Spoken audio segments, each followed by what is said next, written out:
just because I did already a lot of knitting with it, I just don't frog it anymore because I always think it's wasted effort. I've already knitted too much. It's too late to frog, but no. Yeah.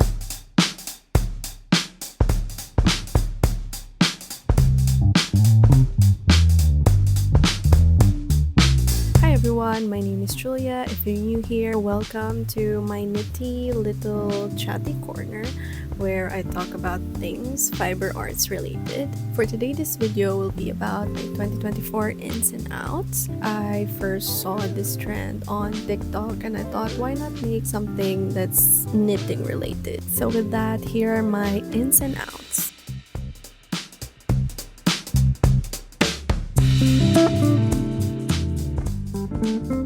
My mic is literally on a pencil right now. I'm just gonna list them down and just explain each of them. Some of them are self-explanatory, but yeah, let's start with the outs.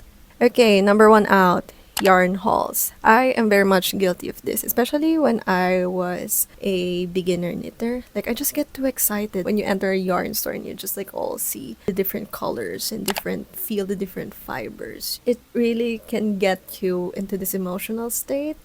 But yeah, it's something that I won't be taking this year because the main point, at least for me, is when you're making your own clothes is to be more sustainable and to actually avoid, like, let's say, buying fast fashion, or at least to reduce your consumption of buying fast fashion. And just replacing that with buying too much yarn is just counterproductive. Number two, chunky yarn. When I started knitting, I had my chunky yarn era. But so far, the chunky pieces that I've made, to be honest, I really wasn't able to wear them. First of all, it's just too hot for the weather that I'm in. I live in the Philippines, which is like, it's sunny most of the time.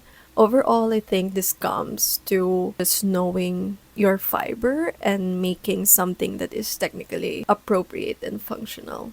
Number three, yarn chicken. I think this is self-explanatory. I don't need to explain more.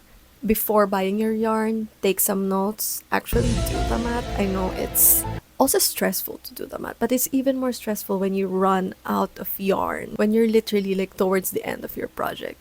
Fourth one, knitting trends. The internet, TikTok, Pinterest, it's a wonderful place to find inspiration, but I really think it can get us influenced to a point where, do we actually want to wear this thing, or is it just because it's trendy? An example is the mohair trend. There was this time where everyone is just like making everything with mohair, and I'm guilty of that. I also got on that train, but I frog, I think, a mohair vest because I realized that it's just, the fiber is just not for me.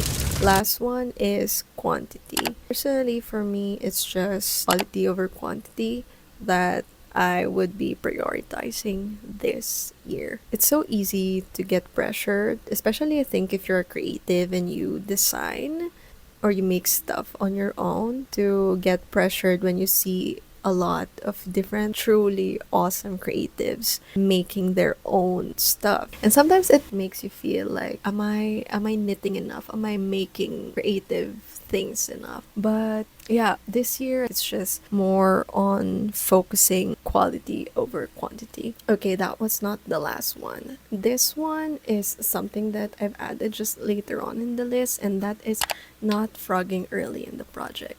As someone who makes her own patterns and most of the time free hands, a lot of times it has happened to me where I just kept pushing through a project even though I know that something looks wrong with it, but just because I did already a lot of knitting with it, I just don't frog it anymore because I always think it's wasted effort. I've already knitted too much. It's too late to frog, but no, Yeah. it's even more of a waste if the project just ends up not looking how you want it to be and it doesn't fit right and it just stays in your closet. Bottom line is, trust your intuition. If you think project looks wonky even halfway, Just frog it. You'll thank yourself later. It's getting a bit hot. That's it for all the outs. Now we're moving on to the ins. Number one, mindful consumption. This year, I want to do more research on where I source my yarns, the projects that I'll be making, actually doing the math before buying yarn, just overall intentional. Number two, complementary pieces. Let's be real, you cannot knit every piece of your wardrobe. So for me, this year, it's about finding quality pieces that actually complement the things that I make. Personally, for me, I tend to knit tops or accessories. I haven't knitted any bottoms or socks. For me this year, it's about finding, let's say, bottoms, skirts, pants, shorts that complement the stuff that I make. It's just a matter of looking into the things that are available around you, whether it be thrifting or looking at different stores that offer quality pieces that will also complement to the stuff that you actually make. Number three, new techniques. As much as I love knitting and endless stockinette, I believe there's just so much more to explore with all the different stitches. The craft is, there's just so much more to learn about it. Like me, I actually want to learn how to knit using a machine, but I think more than that, it's knowing more techniques or stitches other than stockinette. Particularly, I want to try more lace knitting and more cable knitted clothing. I saw in one of the 2024 fashion predictions that there's gonna be a rise in this eclectic grandpa aesthetic, which shows a lot of knitwear, particularly like cable knitwear. That's actually something that I want to try. Plus, it actually upgrades your skill. I don't know, you just gain more knowledge, which is good. Number four, smaller needle projects. Like what I said earlier, one of my outs is chunky yarn. This year, I want to make projects using smaller needles. This comes with personal preference. Do I love how it takes so much time to knit with smaller needles? No. Do I love how it looks? Definitely yes. I think it's just easier to create more classic, basic looking pieces that will remain their form over time when you knit using thinner yarn like fingering weight and using smaller needles. Also, I feel the fabric has better finish, a better drape compared to knitting with more chunky yarn.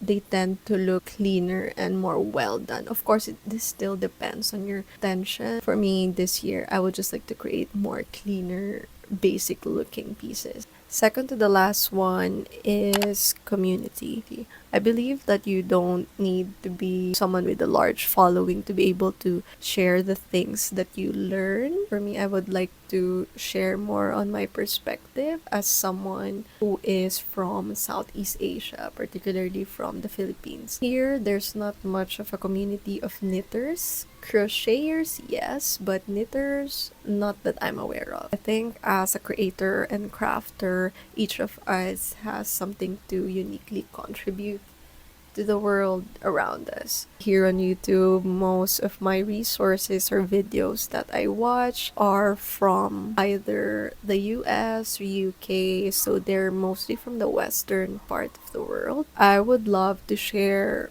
more of the stuff from where I'm from, like what are the local yarns like here, for example. What are the pieces that I would love to knit as someone who doesn't experience 4 seasons, who doesn't have winter or fall, things like that. As a creator, someone who crafts and is from this side of the world, I believe that there is something that I can contribute to other people around me. For the last in, it will be self-care, particularly with my hands.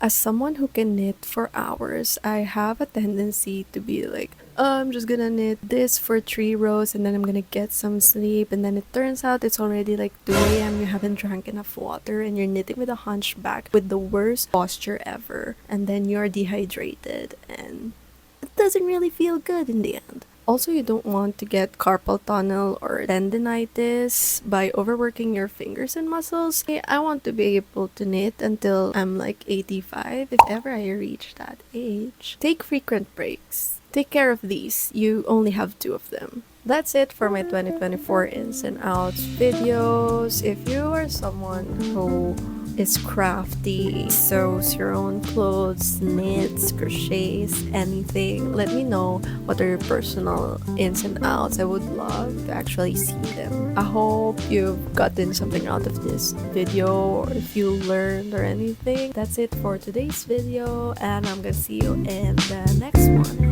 Happy New Year!